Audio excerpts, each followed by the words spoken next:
Manchester City 4, Crystal Palace 2. Wow, what a game! Look, I watched every single piece of football that's available on TV every given time I can. I am an Arsenal fan. I do enjoy watching Manchester City because they're the marker of just what it takes.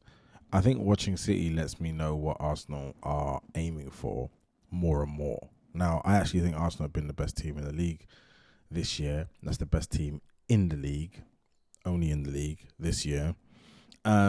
So far, just for all the haters. But Manchester City have been doing this for so long at such a high level. I always just have this belief that they're going to do that little bit extra, that they have something in the locker that maybe we don't know about Arsenal. So watching them today against Crystal Palace, which is their bogey team, and I was kind of hoping for at least a tight game, really, just to kind of have a bit of jeopardy. And it all went really well when 1-0 down. But very, very quickly, you see just how much quality Manchester City have. Now, look, I'm going to be, really fair to Crystal Palace. They gave a really good account of themselves, and they didn't roll over. It didn't feel like they rolled over. They gave a lot in the first half. They had a couple of really close chances, but you can't overlook just how much quality Manchester City has. It's almost like they can choose between any 6 players which one turns up to win in the game. That is an incredible amount of resources that no other team in the league can even compete with. Like, I genuinely feel like there aren't that many match winners in Arsenal and Liverpool combined. Like, we know that Martinelli can do it, Saka can do it, Rice has done it, Jesus has done it, Trossard has done it, Odegaard has done it. It's 5. And then for Liverpool, Salah, Diaz, Nunez has done it. So that's 9 between those two teams, really, that can win you a game pretty much on their own. I'll say Trent has done it. Let's say 10. But then you look at Manchester City and just the wealth of options they have in so many parts of pitch. They got Haaland, they got Alvarez, they've got De Bruyne, who, and by the way, out of both of those groups of team players that I just mentioned, only Salah can talk to the real level of players. Saka could talk to them too, but the levels is just miles apart. So they've got Haaland, Alvarez, De Bruyne, Grealish, Doku, Bernardo Silva, and we're not even talking about the Kovacic's and the thing, because I won't call them necessarily match winners. We're forgetting Foden, which is 6. And by the way, that 6 could easily be all playing at the same time for some reason. Rodri has 1 point literally on his own against all odds often. So you have to include him. It's 9. It's 9 against 9 in terms of match winning possibilities between teams. And that's just one team. They've got such depth and resource. It's almost impossible to think how anyone can break it other than just sheer luck. And sometimes things may not go its way and sometimes it may not work out. But on paper, Manchester City should be miles ahead and clear. But let's take you through the story of the game. So the first thing is they did play Crystal Palace.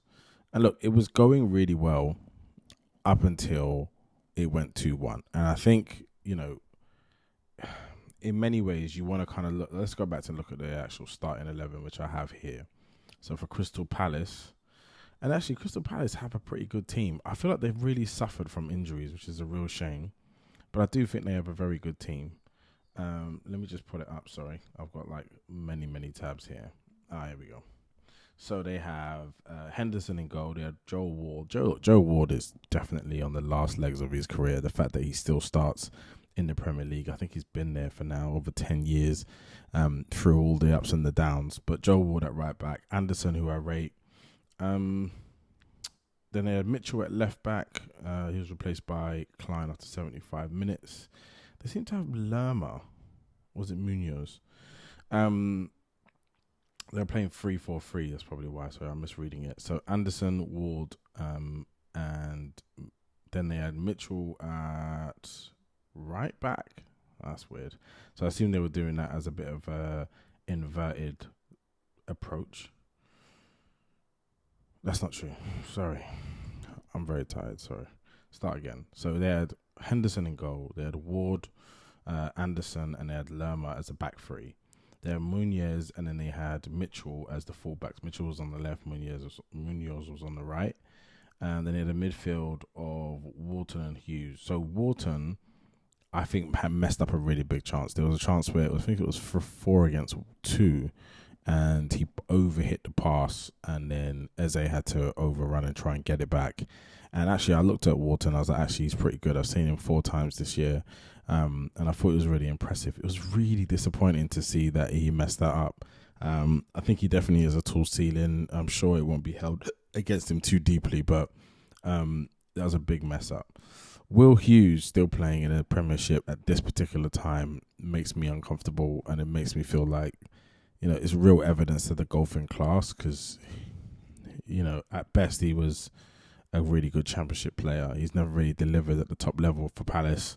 And then for me up front, Eze, Mateta and Ayew, I think where Crystal Palace really struggle is having a consistent front three that are a problem. They've always had really good forward lines and good attackers. So it's great that they didn't bother trying to keep Eze deep, even though I like him there. I think he's more impactful, a little bit like how Grealish was at Villa. But with the lack of forward power, they really needed someone else. So Eze, who then came off for Schlupp, and Schlupp came into the assist the second goal for Edouard. Mateta up top. I just don't think Mateta and Ayew are really the future of anybody's team. Neither is Edouard, to be honest. Neither is Schlupp. And I think they got Eze, they got Elise. They really got to find a proper striker who can come in and guarantee them goals, or get more goals.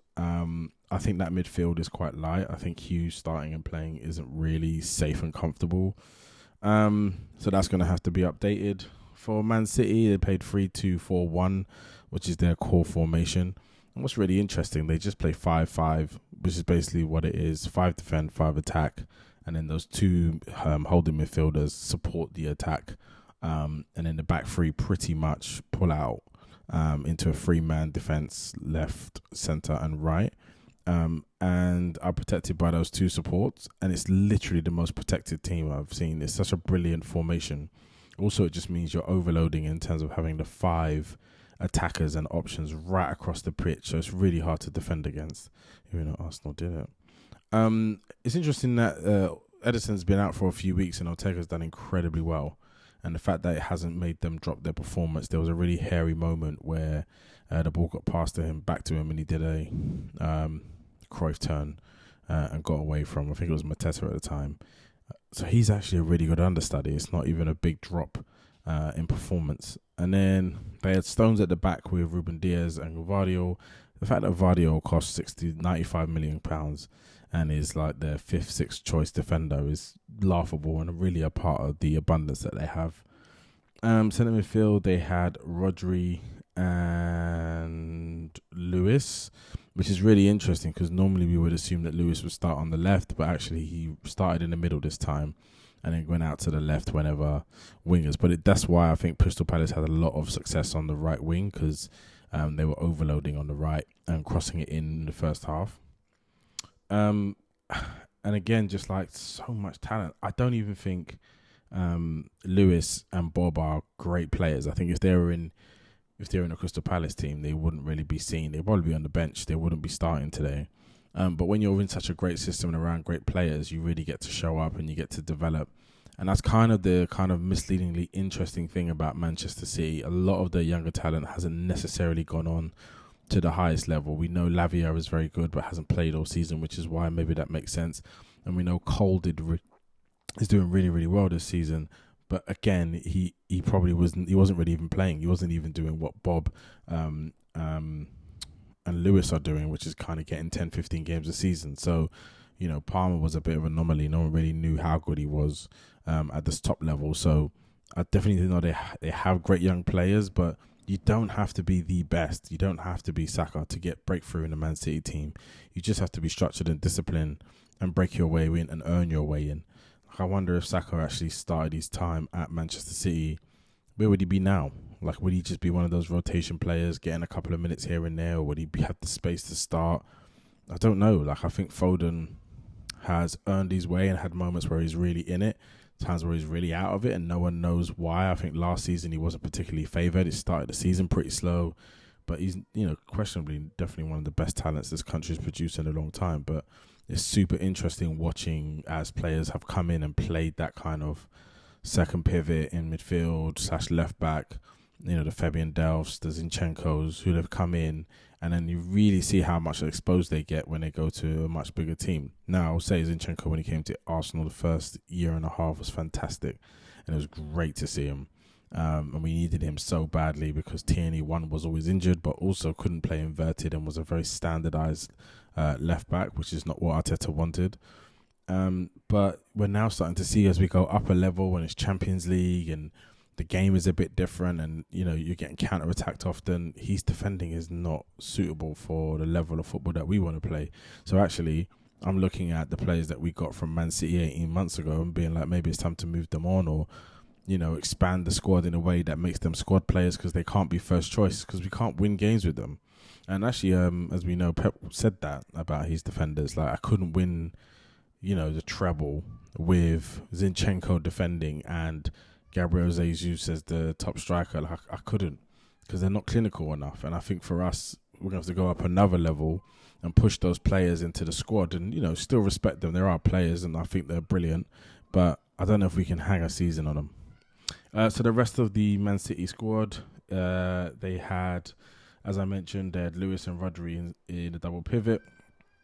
Alvarez, De Bruyne, Grealish, Bob, as the attackers behind Haaland. Haaland, again, it's a really interesting thing because Haaland's getting a lot of stick at the moment. And it's a weird thing because he's still getting goals. He's not not scoring. People are now analysing his all-round play and saying that it's not to the highest standard. I wouldn't say that it's League 2 level. I think Roy Keane was being facetious and problematic just because he's an Man United fan and cool. But he's coming under a lot of stick for this wider game and what he's contributing. So if he's only going to have 8 touches in a game and get 2 goals, it's great. But when your team are struggling, or if you miss a couple of those chances, now it's about your all-round game. And this is when narratives start to creep in around players and it starts to impact their confidence. So, yeah, super interesting to see how that develops. So, yeah, that was their team. Just to reiterate, it was Ortega in goal, Stones, Ruben Diaz and Guardiola as their back three. So no Akanji, no Ake, who are still on the bench, or I think Ake is still injured. Rodri and Lewis in double pivot. Alvarez, De Bruyne, Grealish, Bob, and then Haaland up front. That's their team.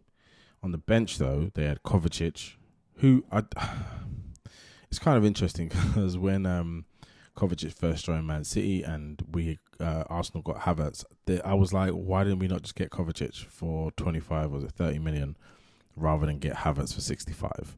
Now I get why. There is a difference in player, and also I think Havertz can do something completely different with his aerial threat.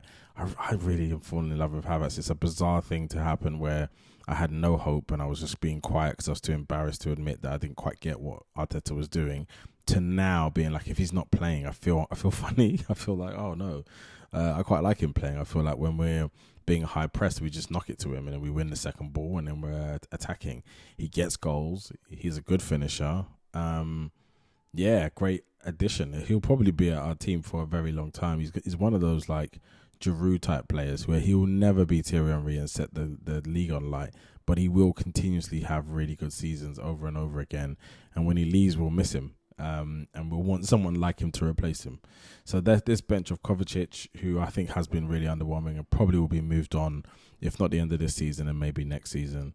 Doku, who I'm not a huge fan of. I think anyone that plays EA football or whatever, EA 24, will probably be like, oh, I love Doku because he's quick and does lots of tricks really well. But he's not particularly effective. And he's not particularly much better than Armand Traore was, and he's not Armand Traore, Jesus, a different one. Then Traore was in his prime. And I think he's got to be much more impactful. He's got to learn to actually get the ball into dangerous places and make more assists. He's doing well, but I don't put him in the league of a Martinelli or a Saka or any of those players. I just think he's great to watch, and you get up on your feet hoping that something's going to happen. But too often and not often enough, the right things do happen. Bernardo Silva, who I assume was just being rotated out and given some time to rest before the big game, but he's literally one of the best players, one of the best midfielders in the country. Gomez, which was a sad signing, it kind of happened and it never really worked out, and he hasn't really developed. I'm pretty sure they'll tell you, because he's only 22 probably now, that he was meant to be the development signing, but I think they thought he could do more as left back, and he hasn't really hit the standards. Then we have Nunez, who's also been really, really disappointed. 50 million from Wolves, and clearly just isn't up to the standards of what is needed. Probably just a bit too slow. Not really technically good enough right now. And the lack of minutes and, the lack of impact is probably directly a result of that. I think he'll be another Kelvin Phillips, and he'll probably be out in the summer. I think they'll rather go young or abroad. There's so many players. They also have a new midfielder coming in from Argentina.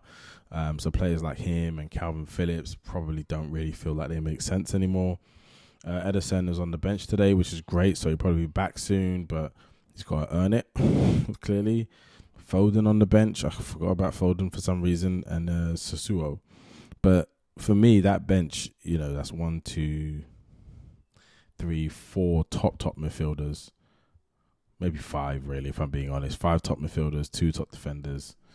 Like, it's just another level. It's another level of quality. And even just going back to the Crystal Palace, the bench, like Tompkins, who really has, he's on probably his last legs at the club. Olise, who is definitely destined for bigger things, but not if he can't stay fit. Schlupp and Klein, both in decline in the later parts of their career. Edouard, who's underperformed. Ahamada and Matthews, Ozo and Umo Chibueze, who are all like young, up and coming, very talented, but they need some real bodies on the bench. The fact that Holding's not involved in this team at all just tells you how bad he probably was, and just how absurdly terrible he shouldn't be at Arsenal for as long as he was. Anyway, going back to the kind of key highlights of the games. I think there was a lot going on pre-game, and I feel like, Kevin De Bruyne becoming, getting 16 goals and assists in 14 games on his 100th goal for Manchester City really set the stage and created this massive anticipation for actually his next game, which I think is his 600th in the league of all time. But look, De Bruyne is an absolute machine, an animal. 16 goals and assists in 14 games. He's been out injured, and he's come back, and he's putting up numbers that match any other top player in the league. And, he'll probably end the season in the top half of the goal contributions chart. And he spent literally 6 months out of the team injured. Great to see that for Bob. Rico Lewis coming in and getting a goal. It was, a bit scruffy, and he didn't hit it cleanly, but I feel that those things build confidence, and it's great to see his impact. I'll be surprised if he doesn't make it into the England team for next season going onwards, leading up to qualifying to the World Cup. I think we don't have very many options who can play left back and play in multiple positions, so I think he'll come of note, preferably with Southgate not involved.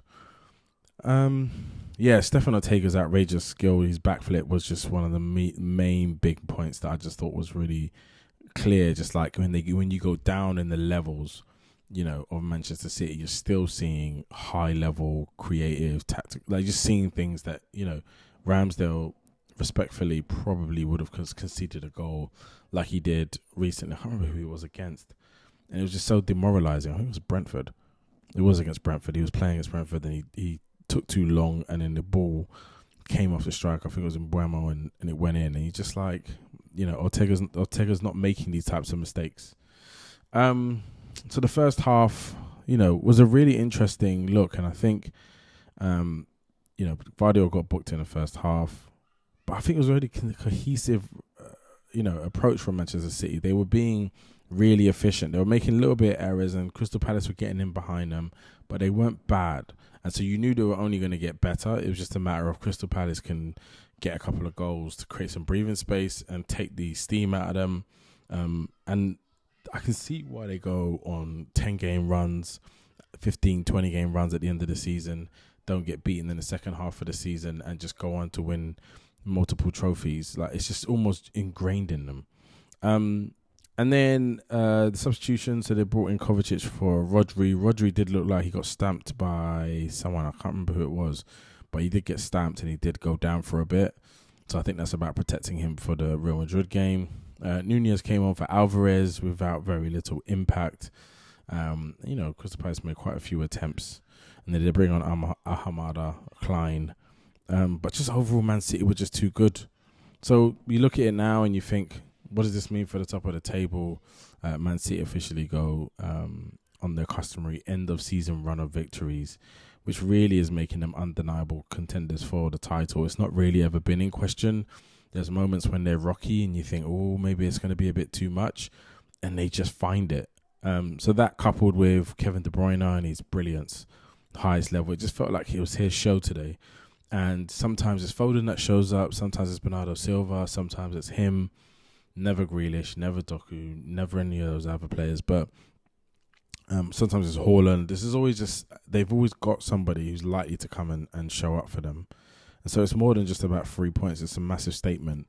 And it's a very clear message to everybody else that, they're not going anywhere. Because Crystal Palace at home is not an easy game for anyone, really. And they've been really, really effective at times, especially against the bigger clubs, because they're just good at footballing enough, and the stadium is quite small. I think it's at 24,000.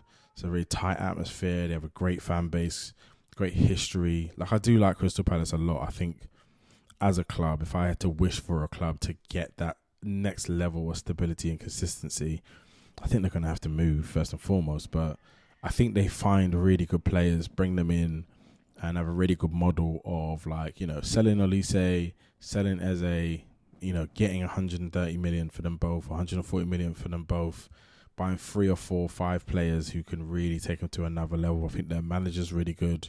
But yeah, it's just not enough. The gulf is too big. Like, as I went through their teams, I think the gap between what Manchester City can bring on and what they have versus what Crystal Palace are working with, it would have taken all of those chances to go in, all of those, opportunities to at least stay in the game long enough to nick it. So yeah, the title continues. Arsenal are playing today at 5:30. Liverpool are playing tomorrow. Lots of big games this weekend. It'll be super interesting to see what happens on Monday and where we all are. I probably will come back and have a word. But yeah, Manchester City are undeniable. They're giving me Bane energy. Oh man.